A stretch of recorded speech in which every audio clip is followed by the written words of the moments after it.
Here in Australia, we are using Depression Quest, which is it's a form of behavioral activation introduced online. So it's not only the negative side or, the negative impact that can have for a minority of users. It can be quite beneficial for some others. The question is, do we have policies to regulate it?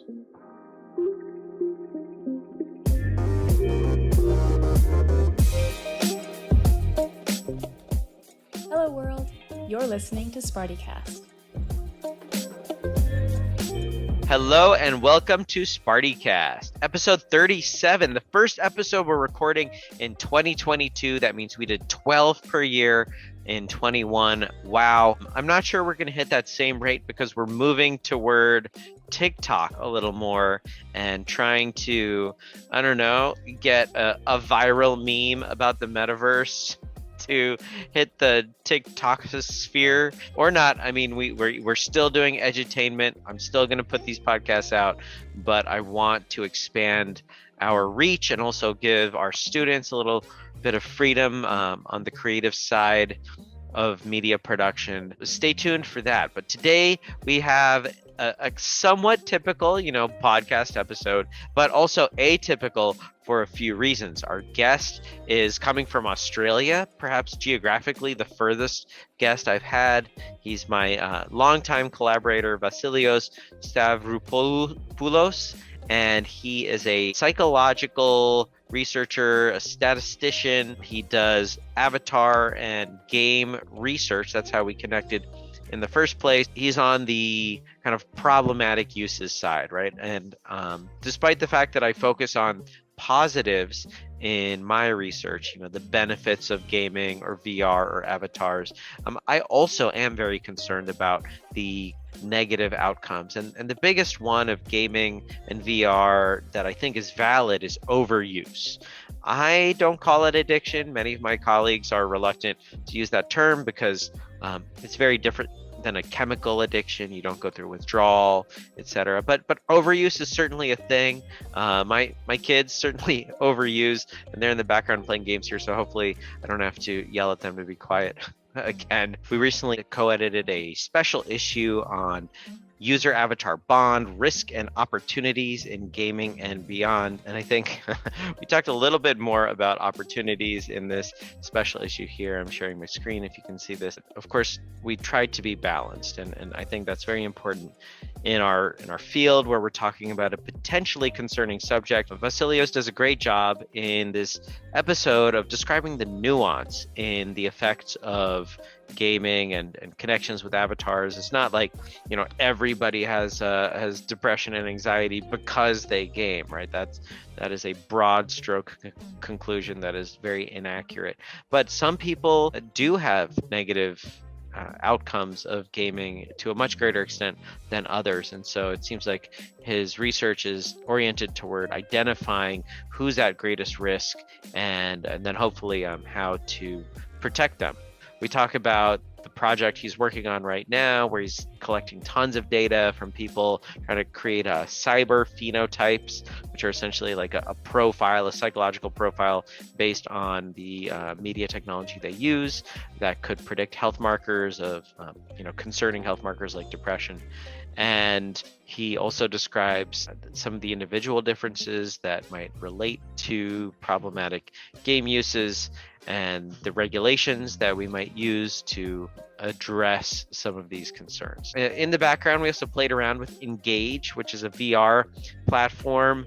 If I can go on a minor rant right now, I'm super excited about the potential for VR in education, and I'm teaching my first class about VR in VR right now. My students all have gotten or are in the process of getting VR headsets. We're lending out headsets for those who don't have them, and we're meeting in a virtual environment. Engage VR is this platform that allows us to kind of spawn objects and watch 3D videos together and move into different spaces together and tell stories and record ourselves in 3 dimensions.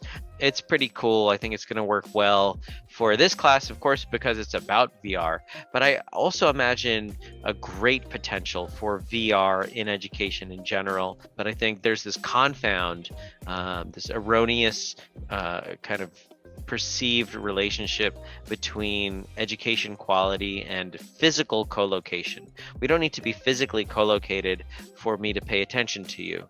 And attention is the currency of the realm.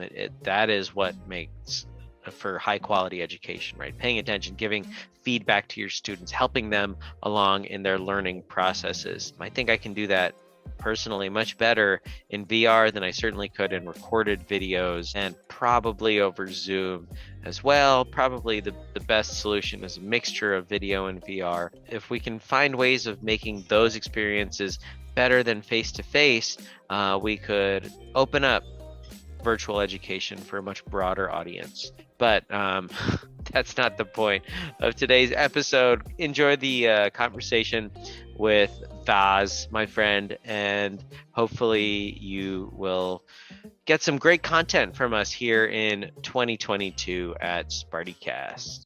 Hello to a special episode of SpartieCast to Vasileios Stavropoulos, my colleague and friend from Victoria University in Australia. How are you? Fine, very nice seeing you, and thank you for inviting me. Of course.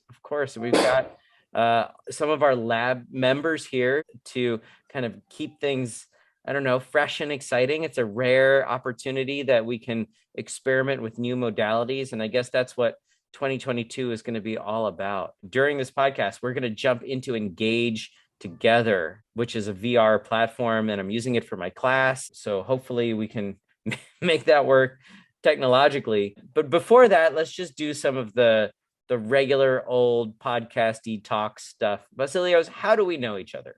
How do we know each other? I guess our research interests intersect.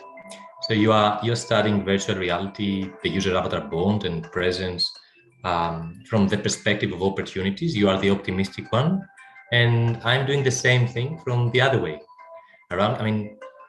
As in risks that such technologies or such media may bear with in the context of internet gaming disorder primarily, and also digital phenotyping. How one's behavior online can tell us things about how they are in their real lives, and whether that can provide some information about their potential mental health diagnosis or status. I guess this is how we know each other. Eh?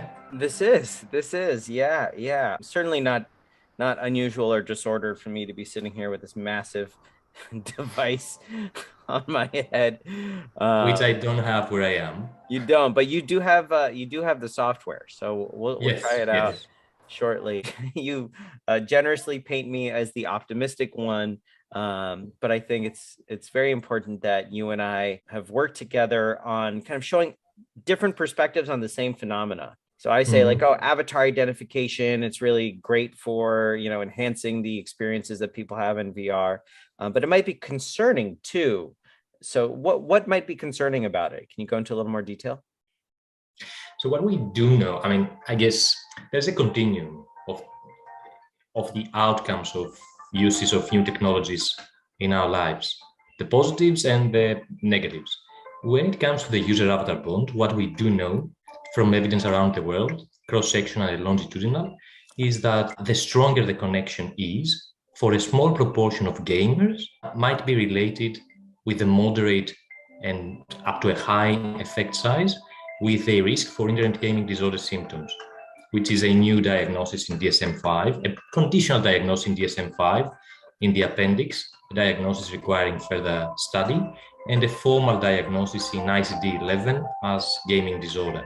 So what we do know is that this bond, this connection with the various aspects, it includes identification, I am who the avatar is, idealization, my avatar could be my ideal self, who I would like to become. Immersion, the avatar's needs can be experienced as my real life needs and prioritized to being hungry or sleepy or needing to do things. And repression, which is a very interesting one. The avatar can do their things that I'm not allowed to do in my real life. These aspects of the connection seem to engage some gamers who have, of course, predisposing factors into a process of developing gaming disorder symptoms. Yeah. I think you're running Engage there. There's a checkbox on the first. Yes, I am. Can you turn off the music, please? Or you know what? Why? Yeah. I mean, why don't we try to pop in there? Welcome to the world of Engage, though. Oh my Found God! you guys. Found you. All right, Vasilios, are you found us? Is it loading? Yes. Yes. And I put the password. It Great. loads fast. Yeah. So we're watching a video. So tell us about this series of videos that you have. We are actually studying the user avatar bond as a continuum, as I said before, from the perspective of risks and opportunities. And the idea is that this bond can carry valuable information about who the user is or may be in their real lives. So we are actually using psychometric questionnaires, depression, anxiety, well-being, user avatar bond, psychometrically validated questionnaires. And then we also assess study participants regarding their physical activity with Fitbits. They wear Fitbits and we assess their sleep, active minutes, steps, how they are in their real lives. And concurrently, I think I can see you and I can see my video. I'll pause it.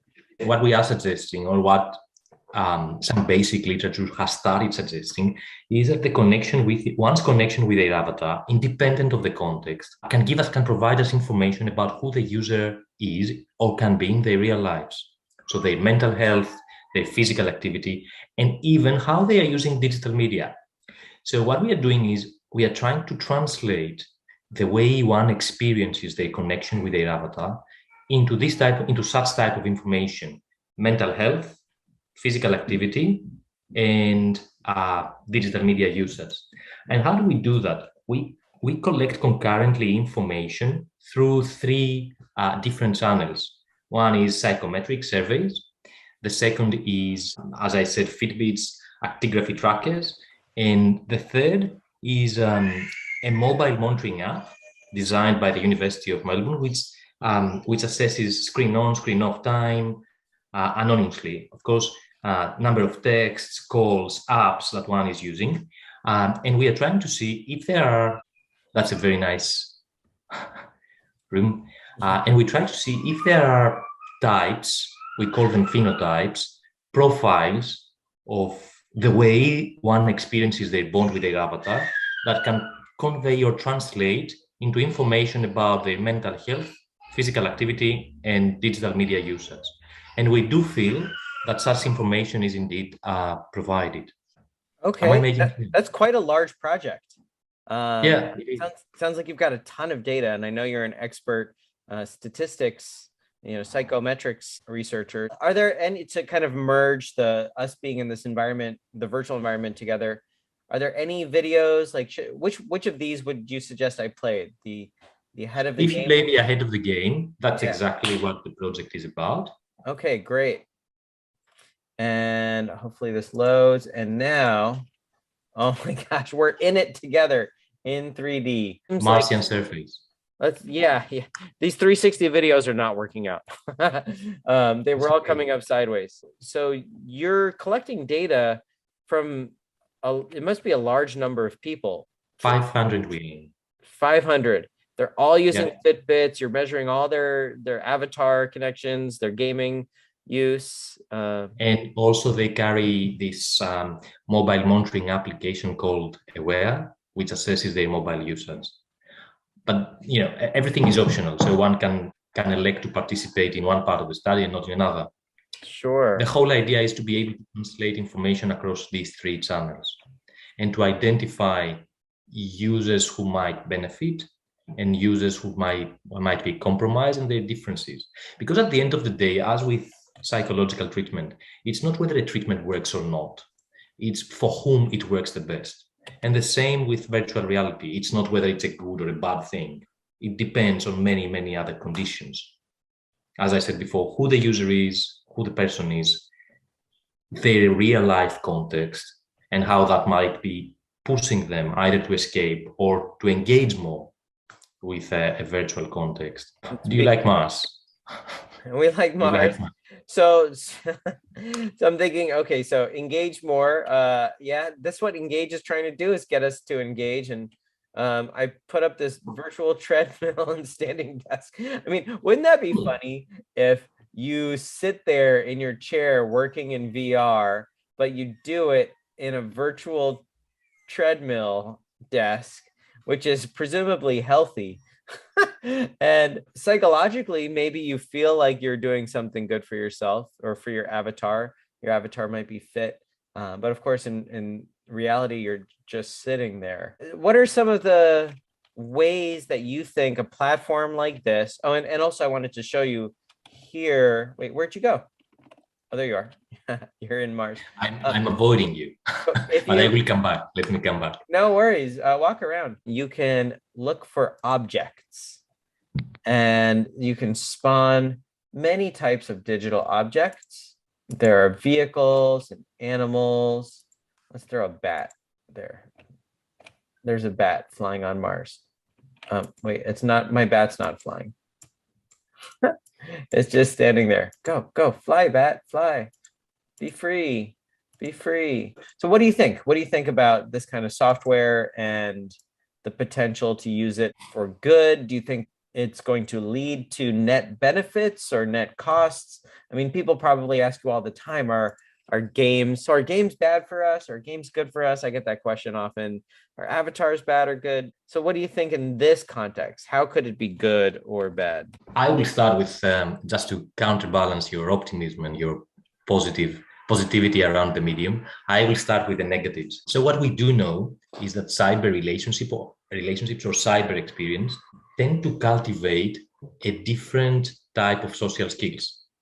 So, facial expression, body language awareness, all these can be minimized, especially if someone is in earlier developmental stages, because, the skill set of understanding, reflecting how facial communication, nonverbal, can impact communication with others is significant. So I guess for younger users who might engage disproportionately or exclusively with online media and cyber relationships to interact with others, that might have an impact or might reduce their capacity, level of awareness in terms of interpersonal nonverbal communication in real life. But that's one side of things. That makes me want to come stand and look you face to face. Yeah, I can see because maybe the social norms of standing near someone and speaking to them will go away if we're always in avatars and people are well, certainly if we're in our space suits. So why don't we go somewhere that's a little bit more, I don't know, conducive? Oh, I like this one. Let's go to the library. Don't worry, we won't disturb anyone. And I read a really interesting study about the social norms of people communicating in a virtual library versus in a virtual cafe. I don't think they measured how loud people spoke with each other, but there were definitely social norm differences. Are you okay? Zach's here with us. I am in. I could see Zach. Oh, there you are. Oh, you're in the chair. Got it. Yeah. Okay, yes. Go to get closer to Zach. Zach, here's your task. Spawn a bunch of objects that make us laugh. But I'm going to sit here next to Vasileios like a good interviewer. There. It's like we're having a library conversation. Can I go on the positive side too? Please. Okay, so what we also know is that people who suffer from certain types of symptoms like ASD, autism spectrum characteristics, can benefit from cyber relationships, because there they can counterbalance their deficits in body language and non-facial expression in their real lives, and that gives them confidence. And there is a series of studies which suggests that engagement of ASD individuals with VR can be beneficial, or it can be less traumatic for them, or less, impact them less in a negative way. So it always depends on the person, who the person is. I would dare to say that, once again, a continuum. There is a series of training games or training VR, which has been very, very effective in terms of the way people feel. Here in Australia, we are using Depression Quest, which is it's a form of behavioral activation introduced online. So it's not only the negative side, or the negative impact that can have for a minority of users. It can be quite beneficial for some others. The question is, do we have policies to regulate it so that we can direct those? Nice cow, indeed. You bring the animals next to me, eh? Yeah, that's utterly hilarious. But so regulations, yeah. Do you think regulation can work in this domain? It will definitely work better than being unregulated. And of course, I don't believe, and that's not scientific, it's just my personal opinion. I don't believe that people who engage with VR, who create VR, do it to make others addicted or to make others abuse it. Everyone does it because they are creative, they want to create something which will benefit the public. That's my sense. The question is, with policies, can we direct these capacities to the interest of the public? Let's say education, treatment, agoraphobia, or suffers from anxiety disorders. Can we expose them virtually to things which are afraid so that we can reduce avoidance in real life? Yeah. Desensitize them virtually first. I guess all these things are possibilities. The question is, can we introduce conditions which will direct creators to more beneficial uses or consumption of such services, and also enforce them to share data regarding the abuse of virtual reality? Because I guess some gaming providers, some gaming companies are aware that some users can be excessively active online, which means obviously that they cannot have a healthy life offline. Yeah. So what types of policies do you think would work, right? Like in China, we see a restriction on the number of hours that children can use games. Is that, you think, effective psychologically? Or I think I wrote something about that on the Journal of Behavioral Addictions. It was a commentary last month. No, I don't believe that this will work. It doesn't acknowledge individual differences. The same way that the Cinderella law in South Korea didn't work, and we had gamers pretending to be adults to get passes and be able to consume their games. And Cinderella law, like midnight. Yes, that was the case there. I never heard that. That's good. They didn't. It's true, and they changed the law this year. But I do feel that laws in Belgium and the Netherlands, which ban gaming companies from using loot boxes, are useful. I also feel that the public needs to be aware about the mechanisms that virtual reality producers are using to engage them. We have gaming production companies here in Australia which are using algorithms to modify the interface of the experience of a virtual context so that it can best engage a certain individual. It's like you have data points. With algorithms, you can predict what is more engaging for the user, what is less engaging. You put that in the recipe and you create something which is massively more absorbing. So I think users need to know these things. Here's what I see as somewhat of the irony. In a purely capitalistic system, we create incentives to capture as much of the attention economy as possible, right? Like these games, if they're beholden to their stockholders or whoever their constituents are, the owners of the company to profit, then that profit-driven motive essentially validates any approach to capturing users, regardless of their health. Kind of like big tobacco companies. My students reminded me the other day that doctors used to endorse certain tobacco brands.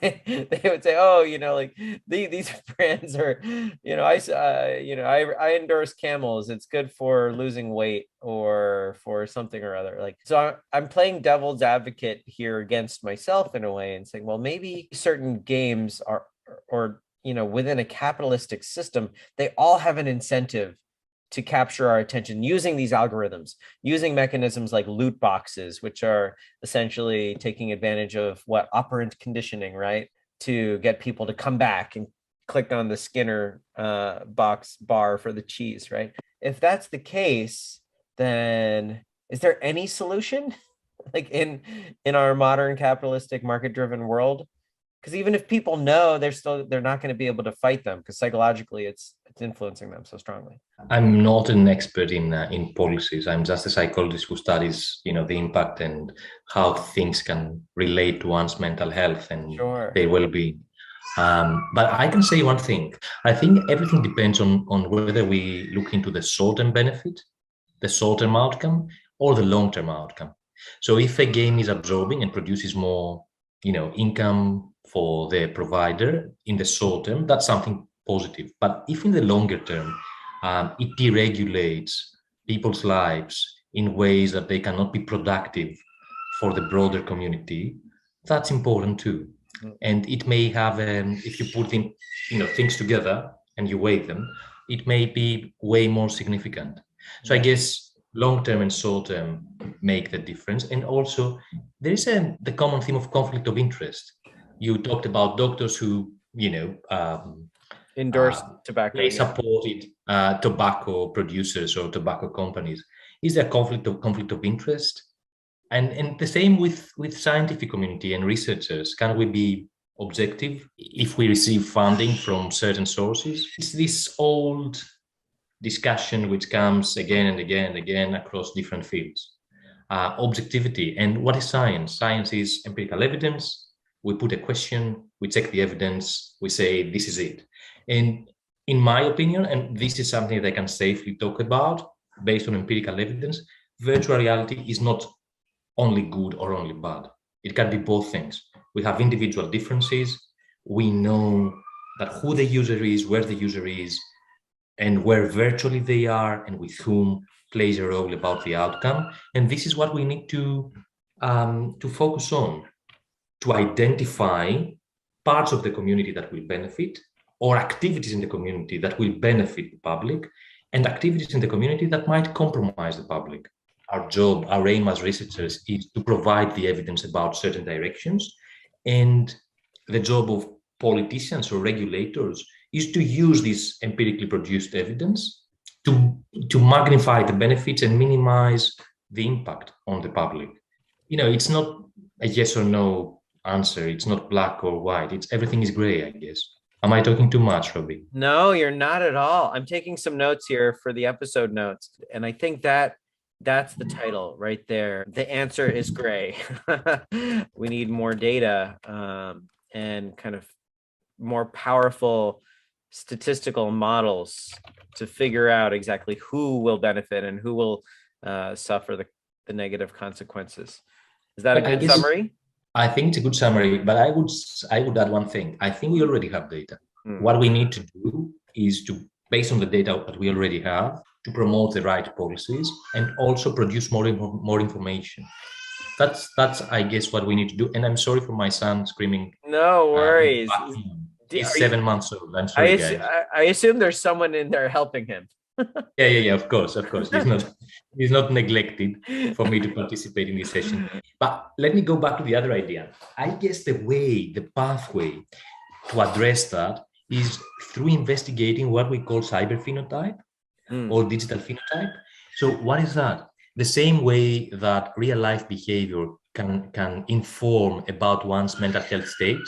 So reduced sleep, reduced appetite, loss of interest into other activities, blah, blah, blah, could be signs of depression. The same way one cyber activity or cyber engagement can provide us the phenomenology of how they are in their real lives. And can we decode things? This is what we are trying to do here, to identify the profiles of people based on their cyber activity, which could have these different outcomes. Based on cyber activity, you're trying to figure out... Or cyber behavior, yes. I'm trying to figure out depression and anxiety.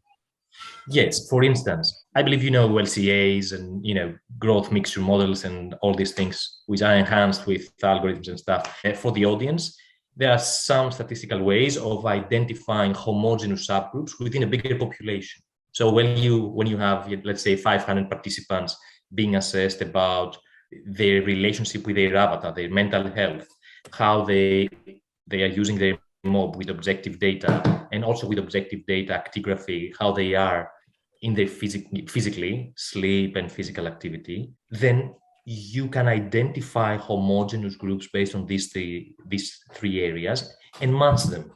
You can say the sleepless ones, or those who sleep disturbances, tend to have this profile in terms of the way they use their mob, or tend to have this profile in terms of the way they associate with their avatar. If you want to produce more engaging applications to treat those who are more depressed, you know that, let's say, those who are more depressed tend to idealize their avatar more.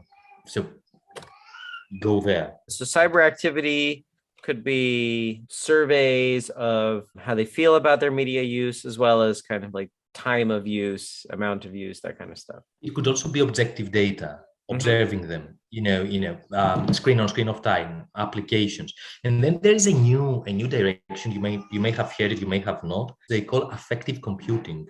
So what they actually do is whether the pixels in one's VR can relate with and the way they are distributed, studied with algorithms, can relate with how the user feels. There are many interesting papers in this area, affective computing. The name of the first author usually is Yanakakis, but his lab is producing a lot of that. So there is a huge wave of scholars, researchers, mental health practitioners who are interested in decoding one's digital engagement to understand or to diagnose, within brackets, the user in their real lives. And if you ask me if I'm convinced that there is light at the end of the tunnel, yes, I do believe that there is light at the end of the tunnel. I think we can know things because statistics has been that advanced that allows us to profile people and also to translate one profile into another, so that we can, as I said before, be able to match technology with the user's profile to the benefit of the user. Interesting. Very interesting. Let's see how the world is going over in Engage. You put hippos there and cows. Oh, yeah, nice. Is that a beef bochin? I have absolutely no idea. We're in this library, and I believe so strongly, Vasileios, that doing education in VR is going to be way better than doing it in Zoom. If I can take my class on a field trip, pick an exciting place. How about just the ocean? Let's go to the ocean. Shallow ocean. Let's go under the sea. Whoa. This feels a little scary to me, and I'm not even in a headset. But I mean, going back to what you were saying, it's these three basic processes that all humans use to relate with VR. Identification, I identify with something there. Projection, I project things to objects in VR or to VR itself. And internalize. I tend to internalize my experience there in a way that eventually defines me. I guess these three main channels are quite significant. Absolutely. Zachary, can you please bring a fish? There's a shark in the park. Entertainment and escapism. In some contexts, they're good for eudaimonia, right? Like, yeah, there's a big shark. And they're fun, and I play games with my kids, but there's this downside that we've talked about. Identifying when they can be good or bad is very important. Like reality hits us. It does. They're home from school. This whole metaverse thing, though, and the idea of doing stuff that's so game-like for our regular activities, I think it's gonna make these worlds even more complicated and maybe troubling, but hopefully not too troubling. Thank you so much for joining me today. And this was a bit of a different format for the podcast. You know, a lot of visuals. We had some real-time guests. Zach or anyone else here, do you have a last question for Vasileios? I guess I have one question. What do you expect to see in like the next 5 to 10 years in your research? Where do you sort of want to be? Yeah, the answer is one: closer to the truth, and to maintain my integrity, closer to the truth, as far away as possible from conflicts of interest. That would be ideal, and also merging interdisciplinary information, because I think that this leads us closer to the truth. So merging mental health, IT, communication, and seeing where the intersection leads us. And this is why I'm actually collaborating with Robbie, who has a different flavor of the people I'm usually working with. He's more spicy, more. And collaborating with you, you know stats so well. So if anyone's going to be able to predict our real world depression from our cyber behaviors, I believe it's going to be you. Hanji, Connor, do you guys have a question? No, I think thank you for this like very meaningful introduction of your research, and I'm really interested in mental health as well. Like you mentioned, how like cyberspace behaviors help people with autism. I'm also wondering the after effects, like people in the VR that might help them to coping with like there's certain episodes, but after they're outside of the VR headset, does that reinforce their like, for example, depression or autism, or would that influence their reality behaviors as well? That's a great question. The idea is that people, while in VR training games for health, will have been able to develop skills that we'll use in their real lives. And we do know that through internalization, some call it Proteus effect, some others, but people get affected actually. So a positive experience in VR can be exported to a more positive behavior outside it. And the other way around, I would dare to say. I guess I don't really have a question, but I wanted to thank you for talking. I thought it was very interesting.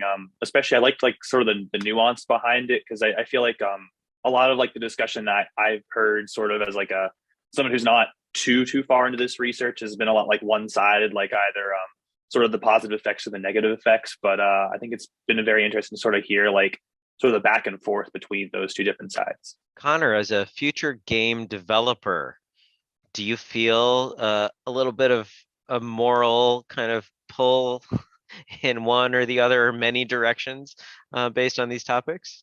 I definitely want to look on the more positive side. Sort of my hope is that like I can, try and like push it to be more positive, but I think it's important to just look at all the facts, all the different sides, just to kind of get a good perspective and a lot of knowledge, Yeah, great. Improving the world, one virtual world or avatar at a time. That's our goal, right? Vasileios, thank you so much for joining us. I hope your son hasn't missed you too much for this hour. And not crying. You cannot hear him anymore. Oh, finally he's asleep. You can have yourself a morning coffee in peace, I guess. Another meeting after that. and no, that's exciting. Good luck with your Zoom fatigue. Thank you so much for this, and thank you for all your collaborations. It's been great these past few years. It's been great too. Nice. Thank you. All right, we'll see you later. All right, that was our episode. I hope we made good on our promise of giving you a gray answer to the question of whether gaming is good or bad for us. Sorry, it's not a clear answer, neither black nor white, nor up nor down, but somewhere in the middle. It is a medium answer, and we study media, so I guess that's appropriate. I will leave you with that excellent, terrible joke, and I look forward to more episodes in the future.